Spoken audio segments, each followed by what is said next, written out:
Karen waddled through the market like she owned it, her floral dress straining at the seams, badge gleaming like a cheap trophy. Her sister, Darlene, trailed behind, smirking as if they'd already won the day. The air was thick with the scent of fresh bread and overripe fruit, but Karen's presence soured it. She'd always been the kind of woman who'd yell at a barista for a splash too much foam, then demand a free latte. Today, though, she'd upgraded her game. A fake health inspector badge bought off some shady website $4.29.99 dangled from her neck, her ticket to terrorizing the local market vendors. Darlene, her partner in crime, had one too. They called themselves the HOA Karen Sisters, a self-proclaimed duo of neighborhood enforcers, though nobody had elected them to anything. The plan was simple: flash the badges, nitpick every stall for violations, and extort free goods or cash to overlook the issues. They'd done it before at smaller markets, walking away with bags of free produce and smug satisfaction. Karen loved the power, the way vendors' faces fell when she waved her clipboard. Darlene just liked the free stuff. But today, at the bustling Saturday market on Elm Street, they'd bitten off more than they could chew. Sanitation violation, Karen barked, jabbing a sausage-like finger at a tray of tomatoes. The vendor, a wiry man named Miguel, froze mid-sale. His stall, a vibrant display of heirloom vegetables, was his pride and joy. "These are filthy. You're endangering public health." Karen's voice carried like a foghorn, drawing curious glances from shoppers. Miguel's brow furrowed. He'd scrubbed every tomato himself that morning. "Ma'am, I don't understand. These are fresh, washed. Don't you ma'am me." Karen snapped, her chins wobbling. "I'm a certified health inspector. You're lucky I don't shut this whole operation down." Darlene, leaning against a crate, chimed in. "Yeah, you're a walking biohazard. Pay the fine, or we're calling the authorities." Miguel's hands shook as he reached for his wallet, his eyes darting to the crowd for help. Nobody stepped forward. Karen's badge glinted in the sunlight, and for a moment, she felt untouchable. What Karen didn't know was that the real authorities were already there.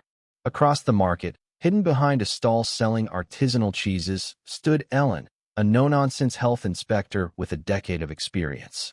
She'd gotten a tip about two women impersonating officials, and she wasn't amused. Beside her, two police officers, Officer Ramirez and Officer Chen, watched the scene unfold, their radios crackling softly. Ellen's jaw tightened as she saw Karen berate Miguel. "That's them," she whispered. "Let's move." Karen was in her element now, her clipboard a scepter of authority. She'd moved on to a bakery stall, where a young woman named Aisha was selling sourdough loaves. "These look stale," Karen declared, picking up a perfectly crusty loaf and tossing it back like garbage. "You're scamming people with this trash. I'm writing you up." Aisha's eyes welled up, but she held her tongue. Karen's badge and booming voice were intimidating, and the crowd's murmurs only emboldened her. Darlene, meanwhile, pocketed a free muffin, winking at Aisha as if daring her to protest. The market was a pressure cooker now, the tension palpable. Shoppers whispered, vendors exchanged nervous glances, and Karen reveled in the chaos. She didn't notice Ellen approaching, her real badge clipped to a crisp blazer, or the officers flanking her. "Excuse me," Ellen said, her voice calm but cutting.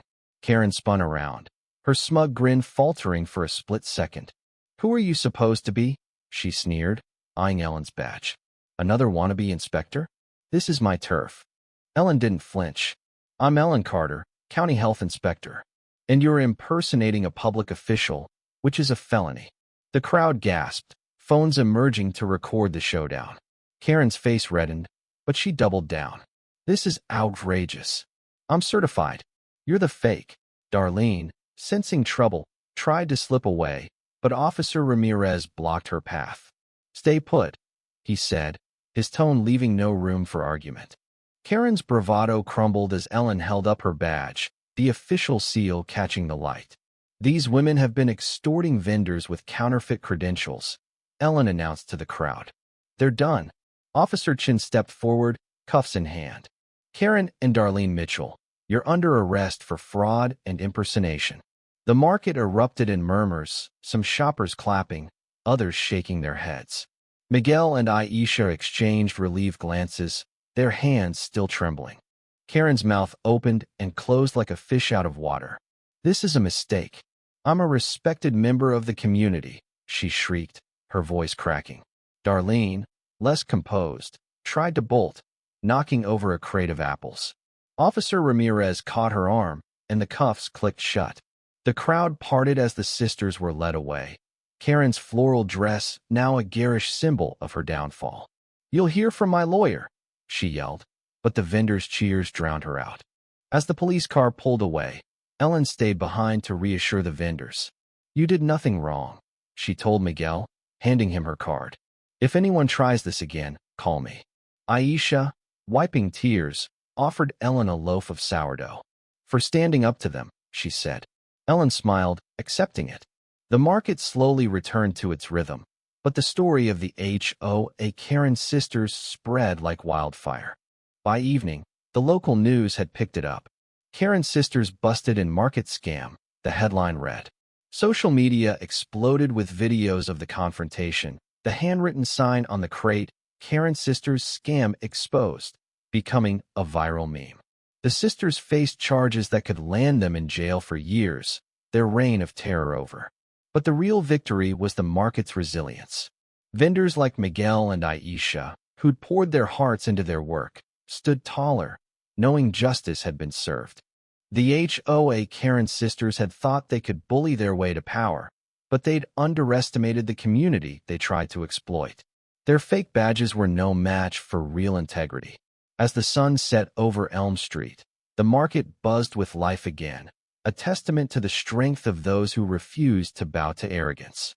Karen and Darlene, meanwhile, sat in a holding cell, their smugness replaced by the bitter taste of consequences. The end.